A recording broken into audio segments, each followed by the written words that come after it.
آپ نے سب سفر کیا، اگر کوئی کی تقریر کے بعد وہ کفارہ نہ دے، یا اگر سستانی نے سفر کیا تو کفارہ دے؟ ہر مسئلہ اپنے مجتہد کے مقلدین پر اپلائی ہوتا، دوسروں پر اپلائی نہیں ہوتا۔ دوسرا مسئلہ عام طور سے آیت اللہ ابن علی سستانی کی طرف یہ بات نسبت دی جاتی ہے کہ وہ زنجیر اور قمع کے ماتم کو حرام قرار دیتے ہیں۔ میں آپ کے سامنے پوری امانت داری کے ساتھ یہ مسئلہ یہاں پر تھا، انٹرنیٹ پر دو طرح کے فتوے گھوم رہے ہیں۔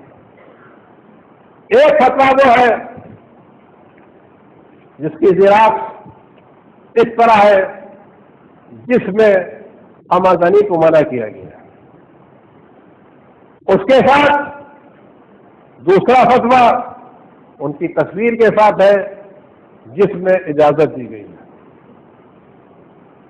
یہ دونوں فتوے انٹرنیٹ پر موجود ہیں، پہلا والا بھی دوسرا والا بھی۔ ہم نے ان دونوں فتووں کی زراعت لی، جو کاغذ ہے میں یہی کاغذ میں نے پیش کیا تو یہی کاغذ میں نے کہ ان کے پاس گیا اور میں نے ان کے دفتر ایک کاغذ دیا اور یہ ان سے سوال کیا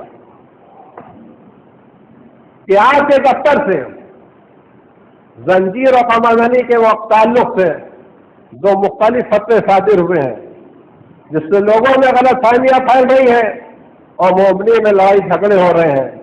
ہم دونوں فتوے آپ کی خدمت میں پیش کرتے ہیں اور آپ سے گزارش کرتے ہیں آپ یہ فرمائیں ان میں کون سا فتویٰ آپ کے نظر کے مطابق ہے اور آپ کا فتویٰ ہے، تاکہ اس طرح کے اختلافات کو دور کیا جائے اور مومنین میں جو اضطراب ہے وہ دور کیا جائے۔ یہ اوریجنل کاپی ہے، دیش میں ہی تعالی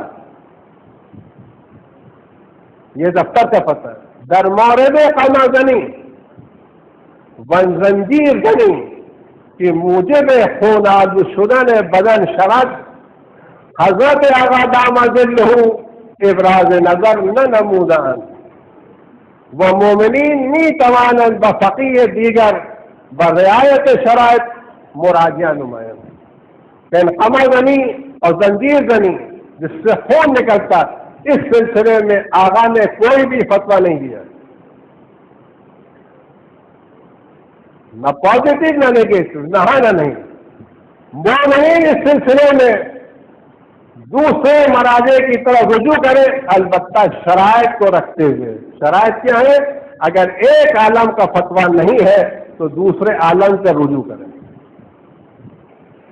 اگر کسی مسئلے میں مجتہد کا فتویٰ نہیں ہے تو اس مسئلے میں کسی اور کی طرف نہیں بلکہ اس کے بعد جو 2 نمبر کا مجتہد ہو، جو سیکنڈ لائن میں اس کی طرف رجوع کرے۔ لکھا ہوا ہے کہ مومنین بفقیہ دیگر برعایت شرائط مراجعہ نمائند۔ یہ مسئلہ جو میں نے آپ کے سامنے پیش کیا، وہ تمام لوگ جو کہتے ہیں اگر اس سالے نے حرام کیا اسے جھوٹے،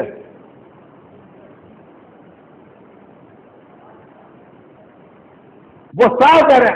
اب اس میں مراجع نہ ہوتے، کچھ مراجع لوگ جو جائز نہیں جاتے، جیسے آغا خامنئی ہے، آغا مکاری میں اور بہت سے لوگ ہیں، بہت سے مراجع جائز جاتے ہیں۔